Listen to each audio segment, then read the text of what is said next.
Which one of the following about an electron occupying the 1s orbital in a hydrogen atom is incorrect? भाई 1s orbital की बात कर रहा है hydrogen में, जो गलत है, और यहाँ पे बोर सीरीज गिवन है, दैट इज E0। ठीक है, एक एक चीज़ अपन पढ़ते हुए चलते हैं। तो फर्स्ट बोलता है the probability density of finding the electron is maximum at the nucleus. बिल्कुल भाई, प्रोबेबिलिटी डेंसिटी क्या था आपका, साई स्क्वायर आर। तो अगर अपन 1s की बात करें तो 1s में जो psi square versus r, radial node तो ज़ीरो होता था, तो psi square r versus r, अगर रेडियल प्रोबेबिलिटी डेंसिटी वर्सेस अपन न्यूक्लियस में डिस्टेंस की अगर अपन ग्राफ बनाते थे तो कुछ ऐसा ही ग्राफ बनता था।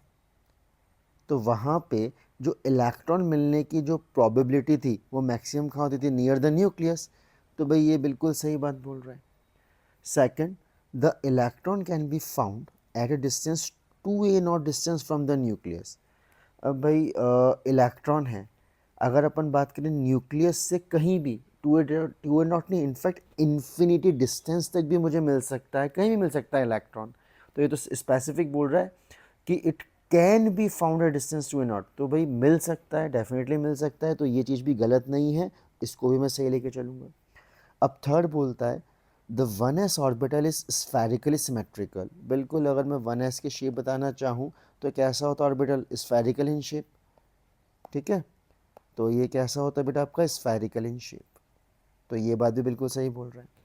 अब बोल रहा है the total energy of electron is maximum when it is at distance E0 from the nucleus. मतलब बोर्स रेडियस पे फर्स्ट शेल के अंदर इसकी एनर्जी मैक्सिमम है। नहीं भाई, फर्स्ट शेल की अगर मैं एनर्जी की बात करूं तो यहाँ पे एनर्जी का वैल्यू कितना हो गया आपका, that is first shell E0 distance, that is minus, ये आ जाएगा आपका 13.6 इलेक्ट्रॉन वोल्ट, -3.4, और इन्फिनिटी पे आके ज़ीरो। तो जो एनर्जी सबसे कम है वो कहाँ पे है, इसकी फर्स्ट शेल के अंदर। और जैसे जैसे अवे फ्रॉम द न्यूक्लियस, खासकर इन्फिनिटी पे जाएंगे, तब एनर्जी ज़ीरो होगी, वो क्या होगी, उसकी मैक्सिमम। तो एनर्जी जो मैक्सिमम वो कहाँ पे है आपकी, इन्फिनिटी पे, ना कि A0 डिस्टेंस पे। तो फोर्थ ऑप्शन आपका गलत हो गया, और वही मुझे बताना था इसमें से इनकरेक्ट कौन सा है, that is answer is option number fourth. तो fourth is the correct option. अच्छा क्वेश्चन था ये, थोड़ा कंफ्यूज कर सकता था।